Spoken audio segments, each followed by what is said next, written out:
All rise. The United States Navy and Marine Corps Court of Criminal Appeals is now open and in session. God save the United States and this honorable court. Thank you. Please be seated.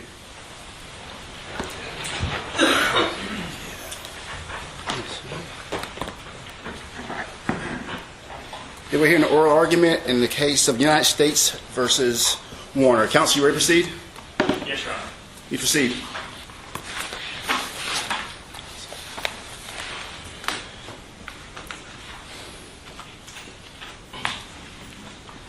May it please the court. My name is Captain Jeff Liebenguth, and I represent the appellant in this case, Sergeant Timothy Warner. Senior Judge Mitchell, with your permission, I would like to reserve 5 minutes of my time for rebuttal. Very well. Regarding the appellant's first assignment of error, at the heart of this issue is the NCIS videotape of the conversation between Sergeant Warner and Lance Corporal Sulla. And what this videotape really shows is that Sergeant Warner didn't know what he wanted to do regarding his wife.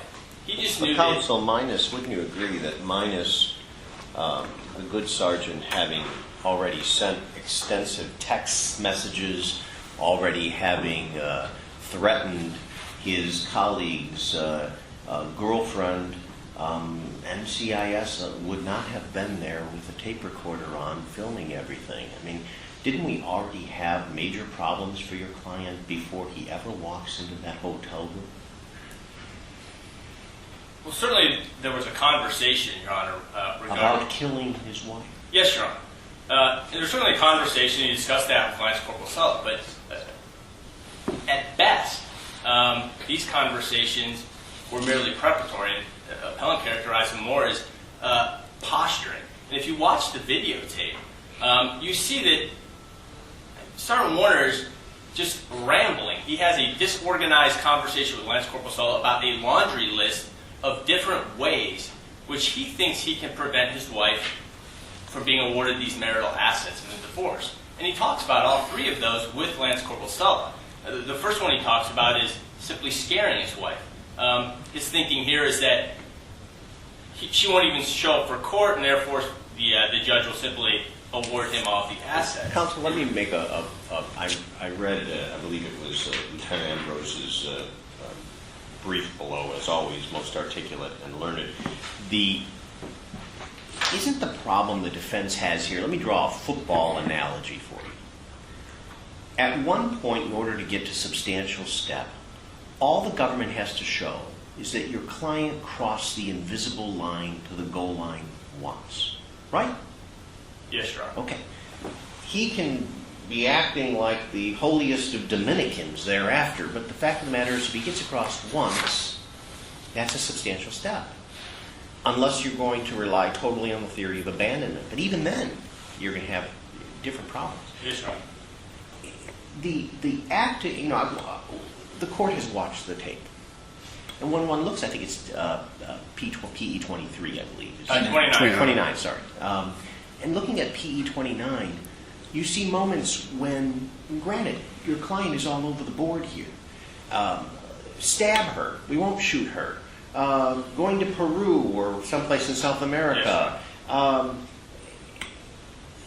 if at one point, the stabbing, the tendering of addresses, he certainly isn't trying to promote his wife's safety here. He threatens his colleagues, his fellow Marines' girlfriend. This seems like pretty ardent conduct to me. Well, it's certainly distasteful, Your Honor. And I think we need to look, I think, at Church in this particular case, Your Honor. And I think when you look at Church, the facts there are far flee from the facts in this case. In Church, and again, crossing that invisible line which you spoke of, Your Honor, in Church, the accused had provided detailed maps for the hitman. He had given detailed diagram of the home, where his wife slept, where the children were, where the dogs were. In addition, he actually gave the hitman in that case money, a down payment for the hit, as well as travel money. He even went so far as to approve the gun that was going to be used in the case, which had a silencer. And the whole thing was organized so that it would take place while he was on duty. And when you read Church, it's clear that that invisible line was crossed. Let's say I agree with you that we don't have what we have in church, and to Mr. Burkhoff's great credit, he concedes as much in his brief flow. I mean, this isn't church. But there are two facts that stick in my mind here, and I'm sorry to slow you down here. That's not my intent, but this is what I want you to engage me on. Okay, he abandons the gun plan out, knife plan in. He then seems, and let's face it, Lance Corporal Sulla is the best advertising poster boy that NCIS is going to find by way of contributing to the prosecution of his so-called friend. But that's based on a good fact and a solid good reason. Someone's threatening the life of his girlfriend, and he believes that the life of his girlfriend is threatened. In this case, can't we bind this case closer to church? The analogy being, instead of the money, is the threat to the girlfriend. So there's no consideration in the sense of the money, but there's an active threat to the girlfriend, which obviously Sulla took seriously.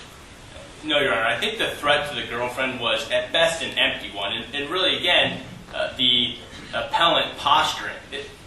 In fact, he went to this hotel room to meet Lance Corporal Sulla as a friend. They were hanging out at the time as a friend. And in fact, he told him he was going to spend the night with him. They planned to spend the entire night at that hotel room together. They had girls coming over, and a pizza had been ordered. And this court said in United States v. Garner that the substantial step must further the specific intent of the crime. That is, Go ahead. Let's focus on the overt acts that are alleged in the specification. There's 3 overt acts. Yes, One is arranging and attending a meeting. Yes, Your Honor. What's your position on that as to whether or not that's more than merely preparatory? A meeting by its very nature, Your Honor, is merely preparatory. And there's nothing, our position is nothing in that meeting that went beyond anything. Perhaps something occurring during the course of that meeting might amount to an act towards a commission, but simply the act of attending a meeting itself, you're saying, is merely preparatory? Yes, Your Honor. Okay. How about the second act? The second act, he was charged with providing money to Lance Corporal Sulla so he could procure the alleged murder weapon, right? Yes, Your Honor. Now, he wasn't found guilty of that, though. No, Your Honor. But he was found guilty of providing money in exchange for a potential murder weapon that Lance Corporal Sulla had acquired, right? Yes, Your Honor. Any significance to that? The fact that he was found guilty of something different than charged with, Your Honor? Right. Or, I think that argument in itself collapses when you look at it. I mean, he basically bought a gun. Yeah, I think there's a problem with them finding him guilty of that. He bought a gun and then maintained possession of it, presumably this murder weapon, and maintained possession of it the entire time, and then at the same point said that he had a different plan for this. So by taking this gun from Lance Corporal Sulla, how did that act tend to affect the crime of the murder? It didn't, Your Honor. Okay. And what was the third act? The third act was the description of the vehicle, Your Honor. And the whereabouts of the wife? Well, there was a lot of conversation, again, all directed by Lance Corporal Sulla. I mean, Counsel, what's the last answer from your client at the end of PE 29? After he seemingly tried to withdraw or seemingly is less interested in having his wife killed, all this good stuff for the defense that I know you want me to concentrate on, you want my colleagues to concentrate on, what's the last bit of information he gives his fellow Marine? well, if you're speaking of giving the description of the vehicle, Your Honor. How about the addresses? Well, the address, The Your Honor, old and the new. the new address, Your Honor, he specifically said, I'm not 100% sure that is... But counsel, correct address. your client gives it to the prospective killer. Yes, Your Honor, I think if you take one line, you can't take one line of this conversation, Your Honor, and look at it in isolation. You have to look at it in the context of the entire meeting that they had. And again, Sergeant Warner is going all over the place during this meeting. Even Lance Corporal Sulla testifies that he's going all over the place, and he had to keep bringing him back to this murder. When he went into the bathroom and NCIS came in prematurely, it was just as likely that when he came out, he would have talked more about this laundry list of different ways he could prevent his wife from being awarded these marital assets. He could have talked about something different, or he could have abandoned the idea altogether because the girls had arrived. The only affirmative direction, and this is towards the very end of the tape, I think it's at 15 minutes and 30 seconds in, that Sergeant Warner ever gives to Lance Corporal Sulla is, check with me before you do anything. And these words, despite the government's argument to the contrary, show that Sergeant Warner always maintained control of whether this crime would be committed. And he kept that control for very good reason. Well, Captain, it sounds to me like you're arguing that he didn't have specific intent to murder his wife at the time of this meeting. Is that what your argument is? Well, it certainly comes into play, yes, Your Honor.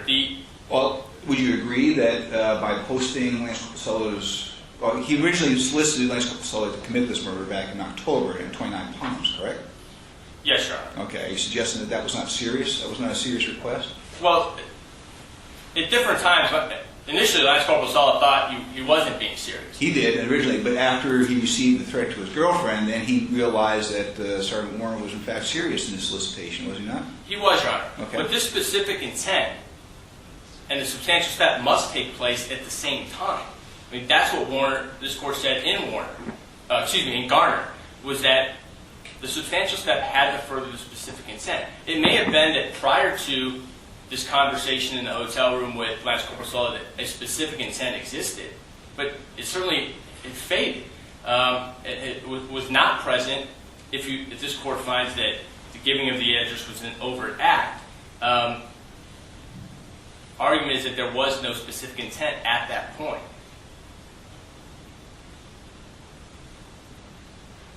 And what I would like to talk about a little bit, Your Honor, is the church again. In church, and the government does say that shouldn't be the standard, but they're talking about not only the first meeting, but they're talking about the second meeting and the third meeting that took place in church. The argument is that in church, after that first meeting, when they slapped the table and departed, the substantial step towards the commission of a crime had been committed at that point. Metaphorically, that was the accused in church pulling the trigger. So he sent that bullet towards his wife, and that bullet was the hitman. In this case, when you watch that videotape, the trigger's never been pulled. Sergeant Warner, again, is equivocating throughout, simply redirected again and again by Lance Corporal Sulla towards the commission of this murder. But they're not talking Michigan football here. I mean, they're talking about the ultimate goal of killing Mrs. Warner, whether it be cutting her throat with appropriate dressing and interesting language abutted about that phrase, or whether they're talking about the type of weapon to use, or her addresses, or vehicles, or, oh no, you don't want to do that because there's a camera in the bank across the street. I mean, this is minutiae that one is thinking about, when one looks, you're asking us to look at the context of the conversation. I would concede to you that in the overall context, your man is all over the board here. But at certain points, he's arguably over the line. And from a general contextual, milieu of the conversation, it's about killing his wife. Part of the conversation is about killing his wife, Your Honor. But again, that conversation is always elicited. The catalyst of that conversation is always Lance Corporal Sulla. One of the first things that Sergeant Warner says when he gets into the room is, why kill her if we can just scare her? And then Counsel, one of the first things he says, 1 minute and 35 seconds into the conversation, is, you might not have to kill her.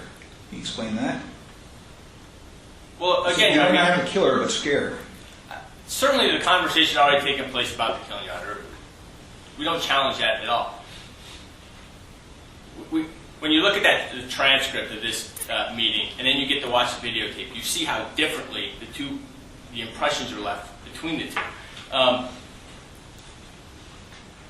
Again, our position is that this is just Sergeant Warner being a big talker. He's kind of let this thing out of the bag, and now, when he got there, he said, "I can't believe you got this gun."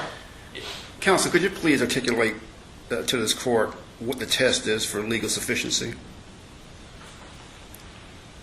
Well, legal sufficiency, Your Honor, is putting the evidence in best light for the government. Now, Our focus here today, while we think it's a mix between legal and factual sufficiency, we think factual sufficiency is the focus of our let's talk about the facts right now. I mean, Judge Maxim and Judge Beal indicated, when you look at all the facts, especially PE 29, the arrangement between the two of them in the hotel room, given all that in toto, could a reasonable jury find, a rational trier of fact, find that the elements of the charge have been met beyond a reasonable doubt? Our argument is no, Your Honor, and that actually may be a good segue, if there's no further question on this issue, into our next assignment of error. Well, let's talk. Well, first of all, I'd urge you to answer Judge Mitchell's question in a more detailed basis, because I have some follow-up questions with potential.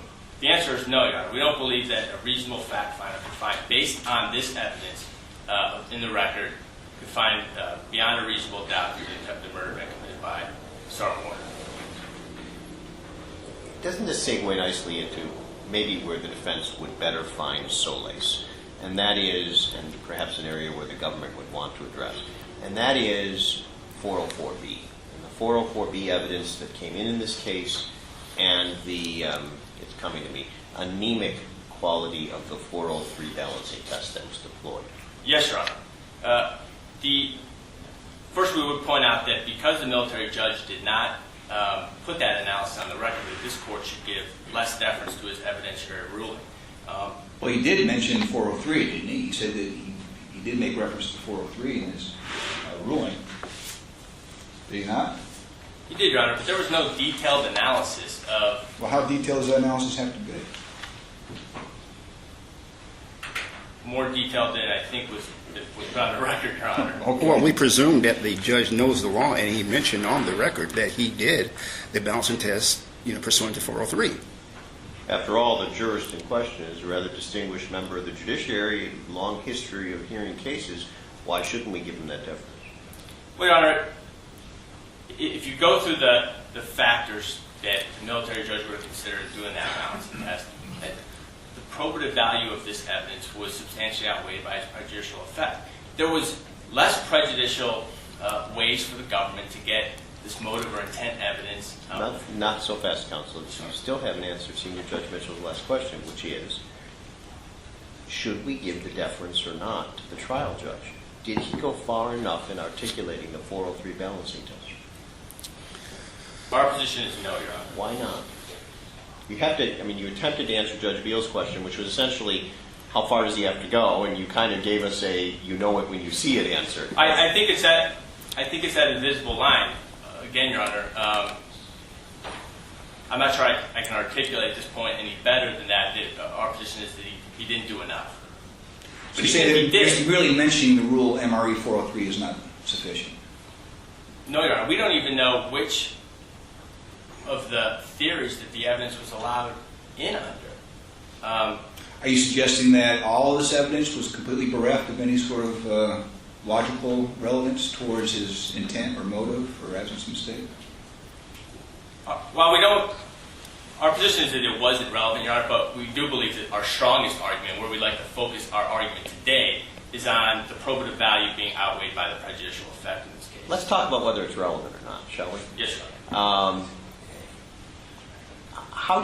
What nexus do you see between the various incidents which were permitted into testimony, into evidence, and the issues at bar?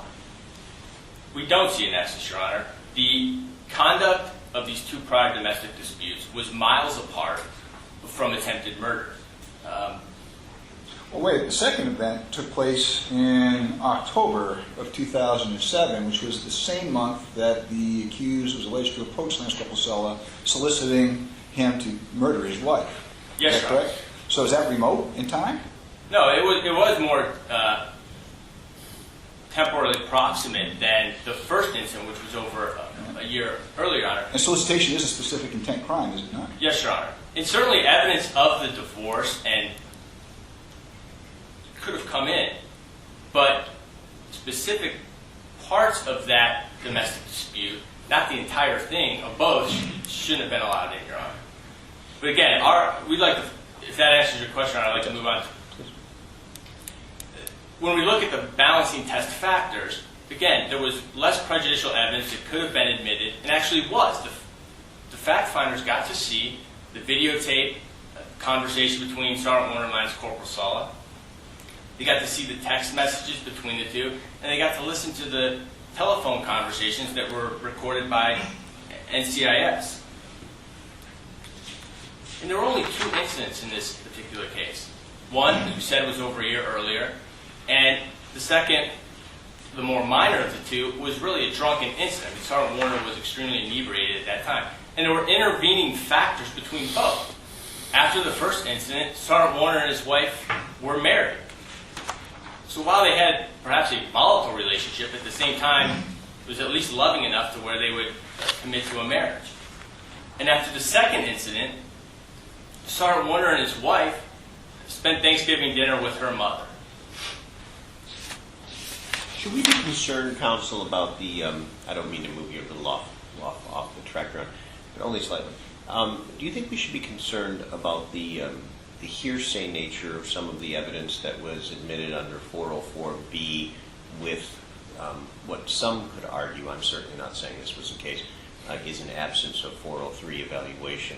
I'm referring to the reports rendered by the officers who were called, took the stand and chatted about what Mrs. Warner had told them. Yes, Your Honor. We certainly saw that. I believe the defense actually brought that up, that there was a hearsay issue at some point. It wasn't brief. I don't know that we're prepared today to discuss that in detail, Your Honor, but if you'd like a supplemental brief on that issue, I can certainly provide that to the court. The prejudicial effect of allowing this 404B evidence in was amplified when the military judge failed to give a limiting instruction to the members on how to use it. 404B evidence, by its very nature, is admitted for only very specific purposes to the exclusion of others. By not giving the members a limiting instruction, the military judge basically threw a hand grenade to them without instruction on how to use it. This allowed the members to go back in the deliberation room and use this evidence any way they saw fit. What about the government's brief there? They said that the military judge did provide a limiting instruction. I believe it was the government's brief at page 26. Making reference to the record. I had to give a moment ago, I'm sorry. Here we go. I believe it's at 584 and 589, Your Honor. 563 and 556, I believe. Yes, Correction, no. 564 and 558. That instruction, Your Honor, was given in the middle of the trial, first of all. And it was given in the context of the defense counsel put on 2 witnesses, and the trial counsel simply tested their opinion by asking about these 2 prior domestic disputes. So his instruction simply was with regard to them testing, the trial counsel testing that opinion. More was needed in this case. So there was nothing in that instruction that would inform the members how to properly process the 404B evidence? No, Your Honor. And in particular, 404B evidence is extremely toxic and powerful. That's why it's admitted into evidence, again, for very specific purposes. And our argument is that it was plain error for the military judge to not give an instruction despite the defense's failure to ask for one. Which is critical here, right? Because the defense did not request limiting instruction. That's right, Your Honor. Okay. In the end, what this evidence allowed the members to do was to basically consider Sergeant Warner as a wife-beating, gun-toting, bad person who, because he had acted poorly on one occasion, acted poorly on the occasion in question. But if the government was able, arguably in the record below, to articulate a nexus between those events, some of which were in relatively close proximity, one in very close proximity to the incidents at Bar, and Judge Booker carried out a judicially acceptable 403 analysis, they get to illustrate that he's a bad man, don't they? Isn't that exactly what 404B is about? Well, Your Honor, I mean, if it's being admitted to go to motive or intent, they can consider it for that. But no, my point to you, counsel, is that sometimes this hurts a great deal if you're sitting at the defense table, but oftentimes it has the dual purpose of, one, falling within the four corners of the rules, and also hurting a great deal because it illustrates your client to be, in fact, a bad man. That happens from time to time, right? yes, Your Honor. I know you're running out of time, but with Senior Judge Mitchell's leave, I have a quick question that's a little off of the areas we encumbered you gentlemen with today. But that is, you make reference in your brief to the absence of the requisite 2/3 vote taking place at an instance in this trial. I'd just like to ask you to opine for me what impact that had and articulate it in furtherance on that, if you would. Your Honor, again, I'd have to, since that wasn't oral argument for that issue, I would have to give a supplemental brief if you wanted on that, but I'm not prepared to discuss that at this time. All right, thank you. One more question. Actually, two more questions. Regarding the 2/3 confusion, that only arose regarding the attempted murder conviction, correct? That's our understanding, yes, Your Honor. My other question here, too, is if we agree with the defense's position in this particular case, and we do find that the evidence is factually insufficient to support the offense of attempted murder here, what's the defense's position about sentence reassessment at this stage? Our belief is that the sentencing landscape would drastically change, Your Honor. This should be remanded for a rehearing on that. Well, isn't the solicitation of murder a rather serious offense? Yes, Your Honor. Carry more than the allowable sentence in this particular case? It does, Your Honor, but again, I think...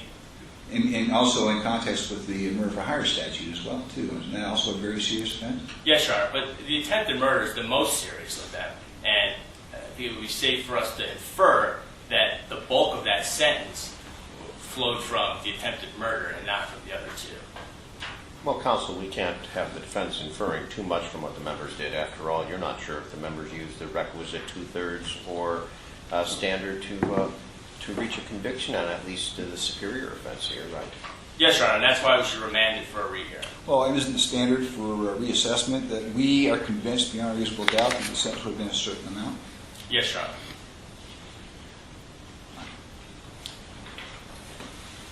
Thank you, counsel. Counsel for the government.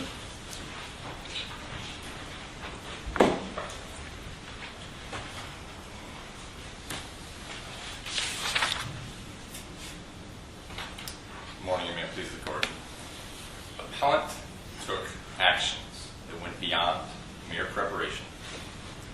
Counsel, let me turn you to 404B if I could. Would you chat with me just for a moment about the 404B instances that were admitted by Judge Booker at trial? Articulate for me in our argument today why each of those was appropriate and how Judge Booker satisfied ours and our superior court's mandate regarding an articulation of the 403 standard. Balancing this. Well, Your Honor correctly points out that the military judge did not articulate on the record at balancing. He did mention Judge Beal's question earlier that the 403 test was applied. And your superior court, CAF, has indicated that this simply requires less deference, as the appellant has already indicated. This is reviewed for abuse of discretion. And in facts very similar to this in Barnett, CAF addressed very similar in limine ruling where the military judge just gave the cursory recitation of 403, and CAF said we review for an abuse of discretion, albeit less deference under these facts. That they went on to then say the military judge abused his or her discretion, I don't recall.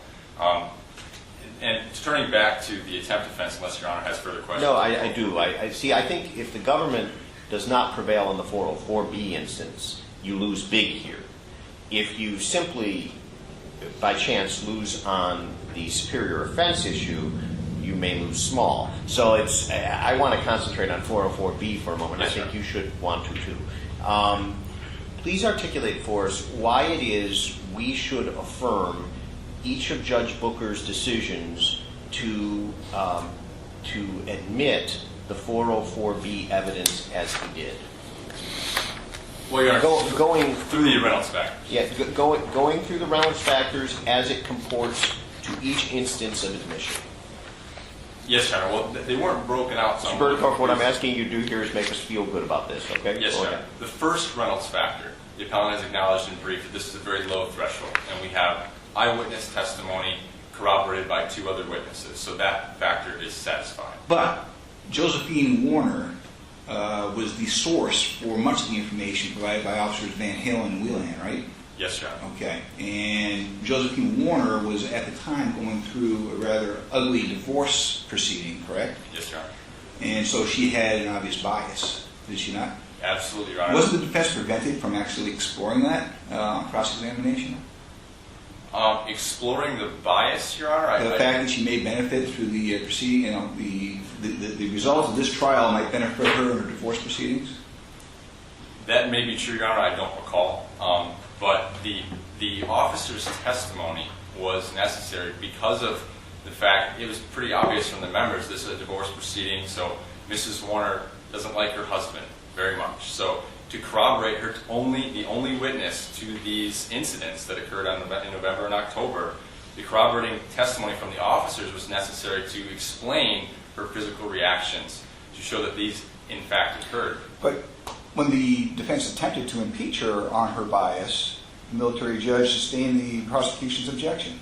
Well, Your Honor, that would be a separate issue that wasn't briefed by the parties that the government would be happy to supplement on. But I'm not prepared to respond to whether that was proper at this point. The evidence was But counsel, admitted. doesn't that have a nexus? Sorry to interrupt. Isn't there a nexus between that and the manner in which this 404B evidence was admitted, and some of it, I'm sure you would concede because you're an extremely fine lawyer, was very helpful to the government. It's damning evidence. That's okay if it comes in properly, and there's a 403 balancing test analysis done so that the appellate courts have a solid and firm feeling as to the efficacy of this materials coming in. Where Judge Beal, I think, is quite properly coming from is, if we look at what the trial judge did with an obvious area of inquiry by the defense going to bias, and is shut down by the same trial judge, very close in time with very pro-government 404B decisions, looking as a Monday morning quarterback, which is the exquisite part of this job. Judge Booker makes that decision, but taken in a combination, those 2 decisions seem to put us in an area where we could feel trouble.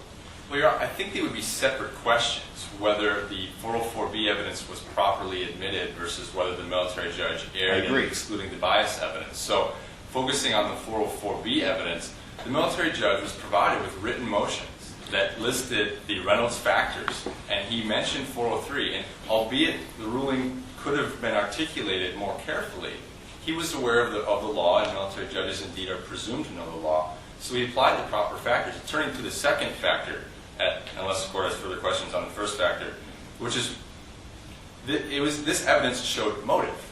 The members are going to wonder why. Why did appellant try to murder his wife? And a simple answer, because they're going through a divorce, isn't sufficient. But doesn't the tangent get a little thin, counsel, when you have, an urging of your wife to kill herself, and then that same person ends up marrying you later, or some sort of showing that you were willing to, you were threatening to kill yourself in order to coerce your wife to do something. The tangential nexus with the issues at bar are, at best, counsel, strained. Well, Your Honor, but they're all wrapped up together. It's a part and parcel. The incident involved suicide. It involved guns. It involved things that are damaging to the accused. Lieutenant Burkhoff, how did Sergeant Warner's alleged suicide threats go to prove motive, intent, or lack of mistake? Because they're part and parcel, Your Honor. Because these incidents occurred. Now, let's break them out. I don't want part and parcel. Okay, how does his suicide threat go to show his intent to kill his wife? Your Honor, it shows that he so didn't want his wife to leave him that he is willing to kill himself. It shows the extent to which he will go to include taking his own life. This But is how counsel, much- there's a big difference between taking yourself to the gallows and sending someone else there. Yes, Your Honor, but in this incident, in the second incident in particular, he wants a murder-suicide. He says, help me kill myself so that then and then he tells her, kill yourself so that I can then kill myself. But then when we flash forward to PE 29, I might get that wrong, so PE 29, I believe, and we look in there, there's no mentioning of him killing himself, correct me if I'm wrong. There's no mentioning of him actually killing his wife. He's all over the board with regard to what he wants to do or doesn't want to see happen, or maybe we can just scare her. I mean, the problem I have here, counsel, cutting to the quick, as I'd like to do for the government, this reminds me a great deal of the facts of another unpublished opinion from this court not long ago, where the superior offense was all rather anemic, and it was bootstrapped by double hearsay, such as you have from police officers in front of the members here. That case was United States versus Foster. Well, Your Honor, the legal sufficiency question in Foster, I would say, is very different than we have here. And the 404B evidence was properly admissible. Balancing all the 403 factors and looking specifically at the second Reynolds factor, the members needed to know the question why. In Covington, How does Sergeant Moore's threats to shoot law enforcement officers go to show his intent to kill his wife or his motive or absence of mistake? Your Honor, that was just part of the incident. I would concede that threatening to kill law enforcement maybe would only be related in his disregard for life in general, which would make it more likely that he would kill His his disregard wife. for life in general sounds an awful lot like propensity evidence, which is explicitly prohibited under 404, right? Except, Your Honor, there was no way to admit this crucial evidence to show why appellant chose to murder his wife and divorce those particular aspects that Your Honors are referring to, the suicide, threatening to kill the police officers. Unless the witness were instructed, you can't mention this thing. You can talk about the incident in general, but you can't mention this one particular thing, which would be difficult to do in a Counsel, trial I think the setting. problem, the concern you're seeing, is the balancing of what seems to be propensity evidence versus because of the very different subject matter that's being discussed in the 404B evidence, and then the appellant in this case being all over the board with regard to his actual conduct. And it seems from a rearview mirror analysis that the propensity type evidence, which can inflame a jury, is far more alluring than the actual evidence of the crimes. That's why I think you're getting this line of questions. Yes, Your Honor, but I think the issue, Your Honor is trying to infuse both AOEs together, and they're separate. The separate question is, whether this court is convinced beyond a reasonable doubt that the attempt crime occurred, and then the 404B evidence. Going through the Reynolds factors, did the military judge abuse his discretion by permitting this evidence? Counsel, we may not be so convinced that the members were living in such a laboratory, especially in the absence of a limiting instruction. Well, Your Honor, but as the government's brief points out, the defense didn't request one. The military judge offered 3 different times. Still nonetheless reversible error if it's plain error, is it not? Correct, Your Honor. It would be reviewed for plain error, but I think the Shrimper case, as well as the Air Force case in Barrow, indicate very similar circumstances where 404B evidence was admitted, no limiting instruction was provided, and there was no error. In fact, the MRE was changed specifically with this type of scenario in mind, overruling a prior Court of Military Appeals case that required a sua sponte limiting instruction for similar type evidence. So the fact that there was no limiting instruction, this court would review for plain error, but there is none in light of this Superior Court precedent. The evidence was crucial. The probative value of this evidence was crucial because simply leaving divorce by itself leaves the members wondering what depth, what context this relationship had to want to cause the appellant to go to the great lengths of killing his wife. So providing that in the Frank case, which is a Southern District of New York case, says exactly that. The context and dimension of the relationship is important. Numerous federal circuits have held that, all cited in the government's brief, and the only one I'd add to that is Garcia Meza at 403 F3rd 364, where all these other cases involve murder. It's 364. What name of the case again? I'm sorry, 403 F. 3rd 364. It's a Sixth Circuit case. And the name, I'm sorry, Name? counsel. Garcia Meza. Thank you. Both in the other cases already cited by the government, the 11th Circuit, the 9th Circuit, the 4th Circuit, the 3rd Circuit, all of these cases involve murder offenses or attempted murder offenses, and domestic violence evidence was admitted. Appellant distinguishes the Covington case in their reply brief, but then I'd invite this court to look at all of the other cases which did not involve an attempt to murder because of the domestic violence.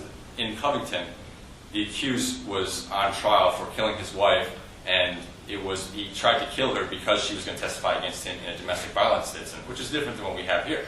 But all of those other cases were much more similar to what we have here, just an attempted murder, a premeditated murder, and there were prior domestic incidents involving much more egregious circumstances than we have here.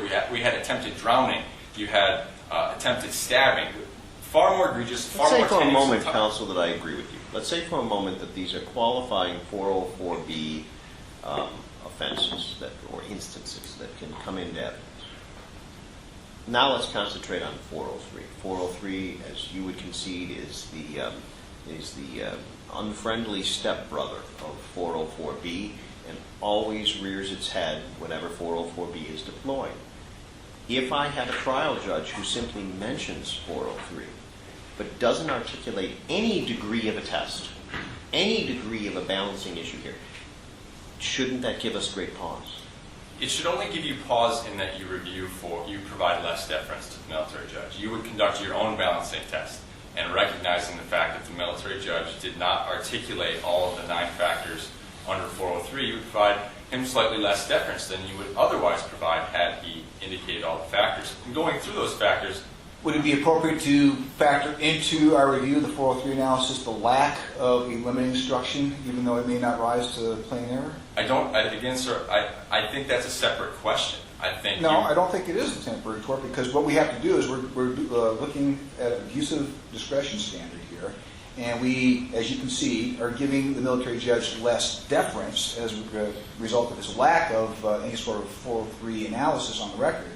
So part of the facts of that record, or part of the absence of the facts of that record that should be taken into consideration is whether or not the third prong of Reynolds has been met, is the lack of a limiting instruction, even though it wasn't requested, even though it might not rise to the level of plain error. Your Honor, but we just changed the standard of review.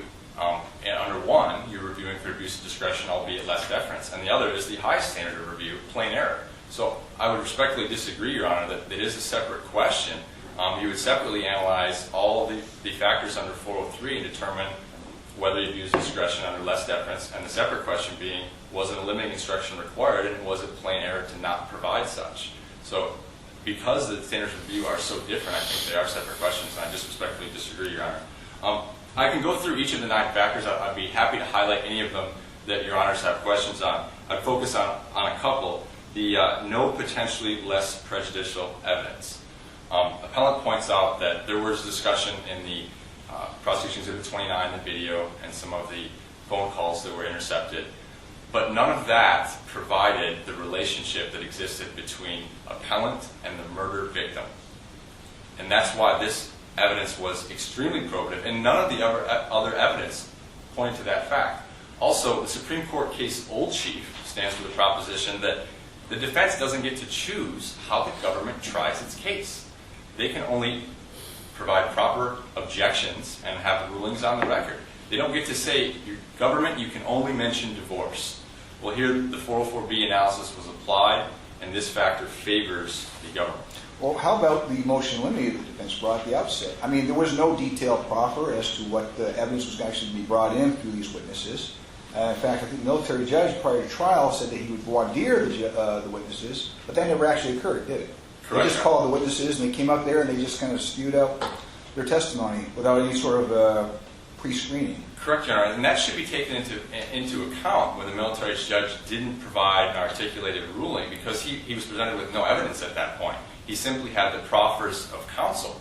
So he invited the defense to raise the objection again, and when he had more evidence, he would be able to provide a better ruling. The government did provide proposed findings of fact in their written motion, but the military judge it was never raised again in an Article 39A setting. It was simply an objection on the record, a quick response by the government, and the military judge overruled the 404B. So the fact that it was an in limine But the ruling, defense did object during Josephine Warner's testimony Yes. multiple times, and each time those objections were overruled, right? Yes, For Your Honor. instance, I know specifically when the defense, when she testified that the appellant called her a slut and a whore, the defense objected as to relevance, and that was summarily overruled. And they moved right on, correct? yes, Your Honor, and there was no 39A call, and you're correct, Your Honor. He did not, they did not go through an articulate balancing at that And when point. she testified that she signed a 72-hour restraining order because she was really scared, there was an objection, relevance, that was also summarily overruled, right? Yes, Your Honor. Your Honor is correct. There were objections raised later. There was just no detailed Article 39A. Well, that's what the military just said. It says, I think that, the 401 hook's been met by Reynolds as well as the 403 hook, but I'll allow you to make your objections later on. The defense did. They brought their objections during the testimony of the witness. Your Honor, the defense could have asked for a 39A for a more But they detailed don't need to discussion. do that, counsel, do they? I mean, we don't have strenuous objections. I mean, if they object and it's overruled, we're finished. I mean, they don't have a requirement to go further and make a record. There is no requirement. Yes, That's Your the Honor. judge's turf right there, and the judge has to decide how he wants his record to appear. Also, the United States being in the courtroom, always with the omnipresent duty to see that justice is done, could have also indicated a concern about the absence of a record. They failed to do so. Your Honor is absolutely correct. The defense has no duty at this point, but the military judge is still afforded deference, just somewhat less deference because of the manner in which he ruled in this case. Turning back to the 403 analysis, the presence of intervening circumstances, the appellant highlights that the marriage was an intervening circumstance. And Your Honor, Judge Maxon's question raised this. But the fact that if you read page 200 of the record, Mrs. Warner says the reason she married the appellant is because he threatened her. So any weight that should be provided as an intervening circumstance should be very minimal in light of Mrs. Warner's testimony that the only reason she married him was because she feared him. So that shouldn't be an intervening factor, and it should favor the government. Doesn't it also cut to her credibility? Well, Your Honor, Which the defense wasn't allowed to probe into. Yes, Your Honor. It probably would go to her credibility, which this court would defer to the members on, the fact that they saw and heard the witnesses, even under Article 66. And as to the fact that they were not, that the defense was prohibited from putting out evidence of her bias, I'd have to provide a supplemental brief on that and review the record more closely as to what exactly was prohibited. And that would be a separate assignment of error that the government would have to research, Your Honor. Turning back to the 403 factors, I'll also highlight the infrequency of the acts. The appellant indicates that because there's only two, that this somehow favors them, but the opposite would seem to follow, that there is less damaging evidence presented to the members. They didn't parade the history of the relationship between the appellant and Mrs. Warner. Although they did get that in front of the members. I mean, this wasn't the only, they elicited from the law enforcement officer that they were familiar with the Warner residence. Did they not? Your Honor, I don't recall that. In fact, I would venture to say that they didn't say that they were. I'm pretty sure they did. I'll take your I didn't word make for it. that up. Yeah. Yes, Your Honor. Okay. But they did, that would still favor the government, Your Honor. That they had other incidents that the government withheld. They only presented two. So they didn't parade in front of the members the history of the relationship and domestic violence between these two people. They isolated two incidents, presented two incidents that supported the motive theory that the government advanced at trial, and only admitted those. So that factor should also favor the government. Each of the 9 factors, in fact, favors the government. I'll be happy to discuss any other that the court would like to discuss. Otherwise, I would turn to the attempt offense. Why don't we talk about where you see a substantial step in the attempt offense? Yes, Your Honor. The substantial step, as Your Honor alluded to, occurred even before the video, when on December 14th, the appellant said, "It's effing on." Okay, so let's go back to the charged offense here, where there's 3 overt acts alleged to constitute this attempt. Yes, One is arranging and attending a meeting. The other one is providing money to procure a firearm. The other one is providing identifying information as far as make, model, car, location, life. Yes, Your Honor. Okay, December 14th, it's freaking on, or words to that effect. How does that tie into those overt acts? It doesn't have to, Your Honor.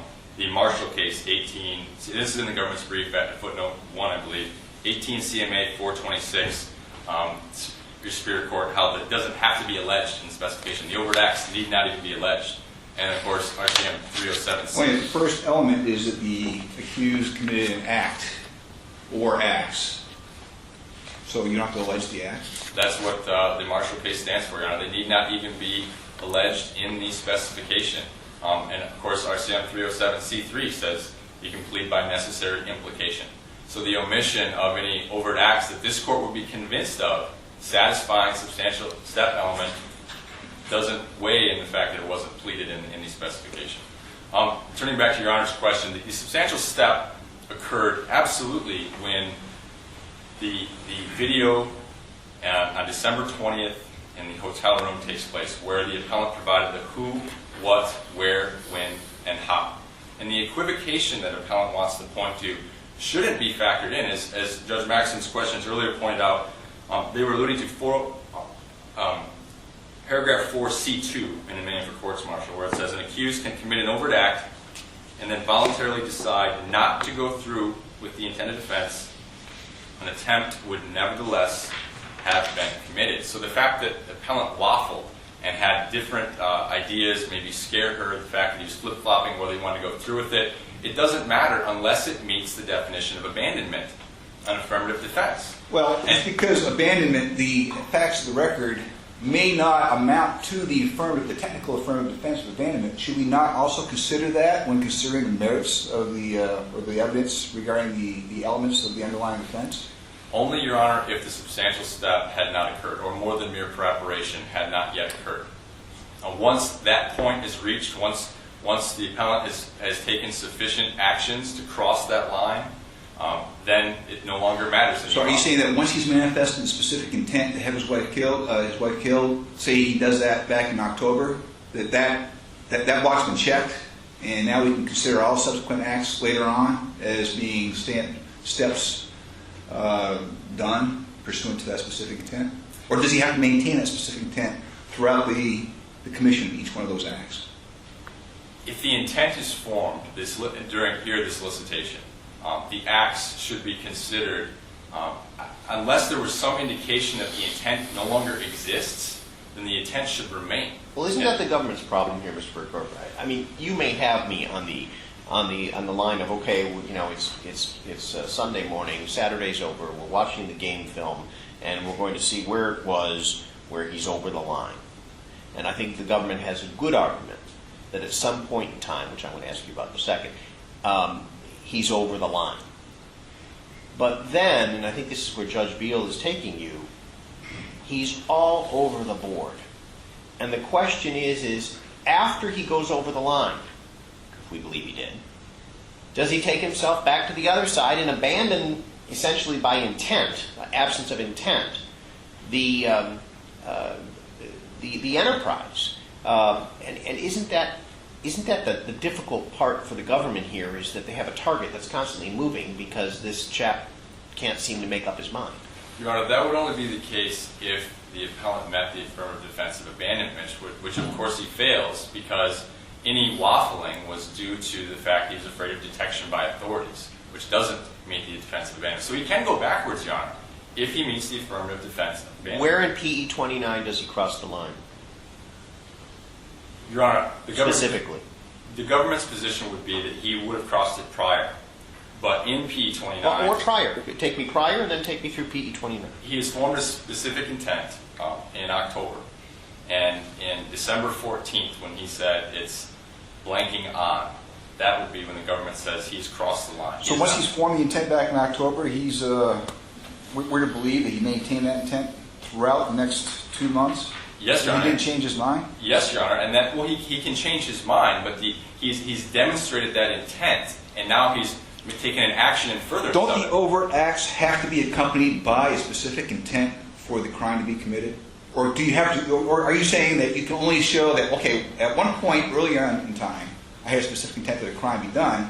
I no longer intend that, but I've done acts which may be interpreted as in furtherance of that crime that I once intended to have happen. Well, the intent could be inferred. The circumstantial evidence that intent existed at one time, and then during the act, it could evidence more of that intent. The fact that he evidenced the intent prior, and now is taking action in furtherance of that intent, and waffled in between, you could infer from that he had the intent when he made the act. So yes, Your Honor, the intent should accompany it, but the fact that it occurred prior should be something the court should consider. And I think the proper focus of the intent analysis is on what has occurred, not on what has yet to occur, which is what appellant wants to focus on.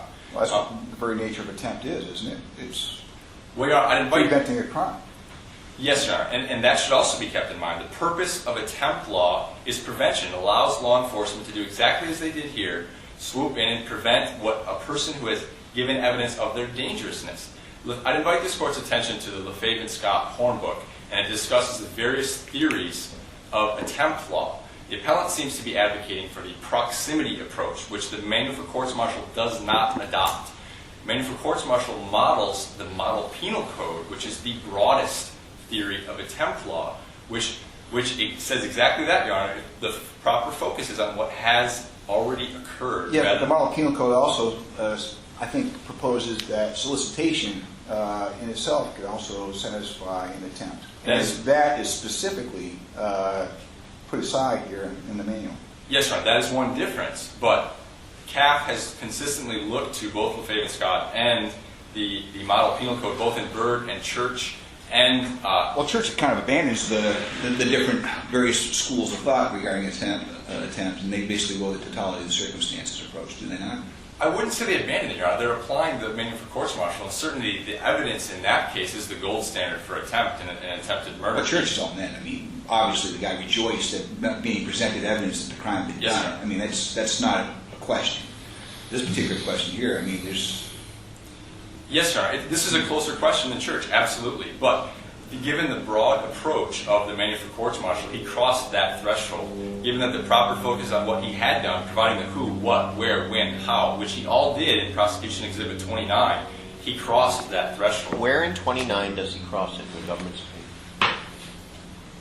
When he completed the who, what, where, when, and how, What? which would be the very end, Your Honor's last question to the appellant, he indicated the address. When he completed the address... Thanks. Hey, Counselor, tell me, I mean to cut you off, but you're running short of time. I just want to give you a chance to articulate something that the defense declined to articulate at this time. I want to be fair to them because they offered to do it a little later. There's a commentary in the briefs about the failure to meet the requisite standard by virtue of the required 2/3 from the members in reaching their verdict. Does the government have anything to say to us on that? Members are presumed to follow the law, Your Honor, presumed to follow the military judge's instructions, and the military judge properly instructed in this case. How do you discern, though, the use of the term majority by the members on the record? That's troubling, at least. Yes, Your Honor, but the reference to a majority could just as easily have been a reference to a 2/3 majority, and in light of the fact that the military judge properly instructed them on the 2/3 majority, they should be presumed to have followed that instruction. I see that I'm out of time. I think Senior Judge Mitchell. Tell me, Mr. Burkhoff, is there any indicia in the record below where the military judge, who is a fine jurist, looked at the members and said, Mr. President, members of the court, I have heard the term majority deployed here. Of course, you realize that the burden is by 2/3 of you present, and then asked the members to correct themselves. Is there anything below that articulates that? No, Your Honor. Thank you. Unless there are any further questions. Yes, actually. In regards to that instruction, bro, the members' indication that they found the appellant guilty of charge 1, sole specification they're under, simply by the majority, is that correct? Yes, Your Honor. And that was only towards one of the alleged overt acts constituting the offense, is that correct? Yes, Your Honor. So even if we were to interpret that response broadly in their written response to the military judge's written question, that they only implied the majority, should we apply it to all the findings of that case or merely to that particular act of that particular element. Yes, Your Honor. That particular act, which the question referred to. So the other two overt acts, if this court were convinced factually and legally that they satisfied, then it wouldn't affect the findings in this case, Your Honor. Okay. One more follow-up question. You said that the tripping point in prosecution exhibit 29 is when Sergeant Warner provides Lance Corporal Sella the address, I believe it's 50 Kerr Road, Apartment 301. Is that correct? Yes, sir. Okay. Where in the record does the government present any evidence that that was Josephine Warner's address at that time, or that Sergeant Warner believed that to be Josephine Warner's address at that time? And do they need to? They did not, Your Honor, and they don't need to, Your Honor. The address is merely the ammunition that appellant is arming his hitman with. He provided him with... What if he purposely gave him a bogus address? That would go to the intent, Your Honor, and I think the government has overwhelmingly showed that the appellant had the intent to kill Mrs. Warner, so they satisfied that and focused on whether the attempt occurred. Well, what about disarming the would-be assassin during the first opening moments of that meeting? If Your Honor is indicating that maybe the appellant would have showed up and disarmed the assassin, is that what Your Honor's question is? Well, by taking the gun from Lance Corporal Sella within the first 60 minutes of the meeting, and then putting it in his pocket, didn't he, in fact, disarm the would-be assassin? Except for the fact, Your Honor, that he also mentioned stabbing her. Okay. And one more follow-up question. In the event that we grant relief for the appellant as to the attempted murder charge, what's the government's position regarding sentence reassessment? The defense feels that this case required going back to sentencing. What's the government's position? The government would acknowledge that the sentencing landscape, which is only one of this court's considerations, would have changed. It would change the life offense to a 15-year offense, so that has changed the sentencing landscape. However, the other three factors should favor the government, and this court could properly reassess, because if this court is able to discern the error's effect, and the evidence would have all been the same in this case, because they would have heard the exact same evidence, even if this attempt charge were not on the table.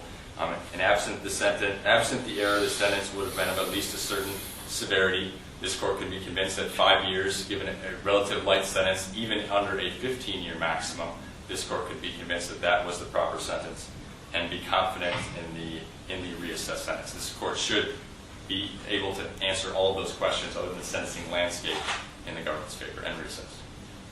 Unless there are any questions. Thank you, counsel. No rebuttal from the defense, Your Honor. No rebuttal from the defense. No. The matter submitted. Thank you. All rise.